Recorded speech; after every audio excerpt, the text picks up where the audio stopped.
যোগে যোগে রান্নাটা আজকে করেই ফেললাম। আজকে কোনো সবজি ছিল না, তা ভাবছিলাম যে কি রান্না করব। তারপরে ফাইনালি ভাবলাম, ভাবতে আমার কিন্তু প্রায় ঘন্টাখানিক কেটে গেছে। যাই হোক, আসসালামু আলাইকুম, সবাই কেমন আছেন? আশা করি ভালো আছেন।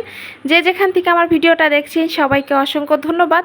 আজকে রান্না করব শুধুমাত্র বাইম মাছ দিয়ে আর আলুদের ঝোল, তার সাথে থাকবে ডিম ভুনা। রান্না করতে যে যদি জিনিস মানে ফুরিয়ে যায় তাহলে কেমন লাগে, যেহেতু আমারই মনের সমস্যা, আমার মনে ছিল না যে হলুদ আনার কথা।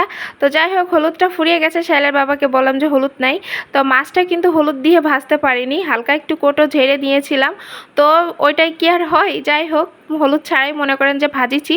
তারপর কিন্তু ডিমটাও সেমই অবস্থা, কিন্তু ভেজে রেখে দিয়েছিলাম। তারপর যখন হলুদ নিয়ে আসলো তারপর রান্নাটা করেছি।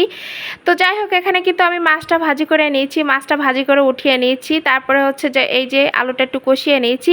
এখন কিন্তু হচ্ছে যে আমি এটার ভিতরে দিয়ে দেব, যেহেতু আমি কোনো পানি দিয়েছিলাম না আলুর ভিতরে। এখন এই মাছটা দিয়ে ভালো করে একটু নেড়ে ছেড়ে তারপরে কিন্তু কষানোর জন্য একটু পানি দিয়ে দেব। এতে করে খেতে কিন্তু অনেক ভালো লাগে। তো যাই হোক, এক একজন এক এক রকমভাবে রান্না করেন, আর এই ঝোলটা অনেকটা মজা লাগে। যেহেতু এখানে সরিষা বাটা দিয়েছিলাম, তারপর হচ্ছে যে সামান্য পরিমাণ হচ্ছে জিরে বাটা, পেঁয়াজ আর রসুন আর কাঁচামরিচ সব একসাথে ব্লেন্ডারে ব্লেন্ড করে নিয়েছি। আর এই যে দেখছেন এত পরিমাণ বাতাসের কারণে কিন্তু আজকে রান্নাই করতে পারছিলাম না।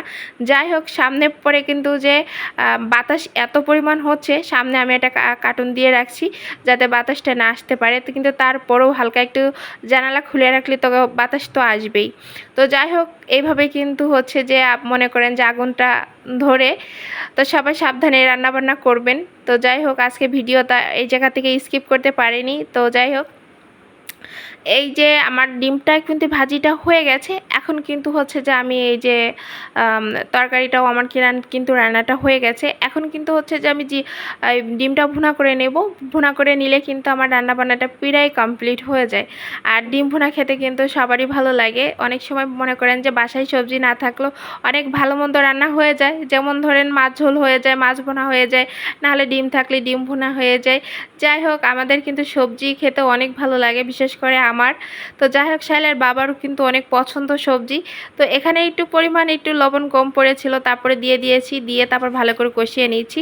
কষিয়ে নেওয়ার পরে তারপরে একটু পানি দিয়ে দেব। যাই হোক, আমি কিন্তু আগের থেকে ভালো করে কষাইছিলাম না, তারপর অল্প একটু পানি দিয়ে ভালো করে কষিয়ে নেব। যেহেতু আমি সবসময় আগের থেকেই হচ্ছে যে মশলার ভিতরে মাছ, তারপর হচ্ছে যে ডিম দিয়ে দিই, ভাঙে না। অল্প অল্প করে নাড়াচাড়া করলে এতে করে খেতে মাছটা অনেক মজা লাগে, আবার ডিমটাও অনেক মজা লাগে। তো যাই হোক, একবারে কিন্তু ঝোলের পানিটা আমি দিয়ে দিলাম। আর ঝোলের পরিমাণ কিন্তু খুব বেশি আমি রাখবো না, একদম খুব কমও রাখবো না, একদম হচ্ছে যে অল্পও রাখবো না। যাই হোক, এই যে দেখতে পাচ্ছেন কত সুন্দর কালার হয়েছে। আজকের মতো এই পর্যন্তই। ভালো থাকবেন সবাই, আল্লাহ হাফেজ।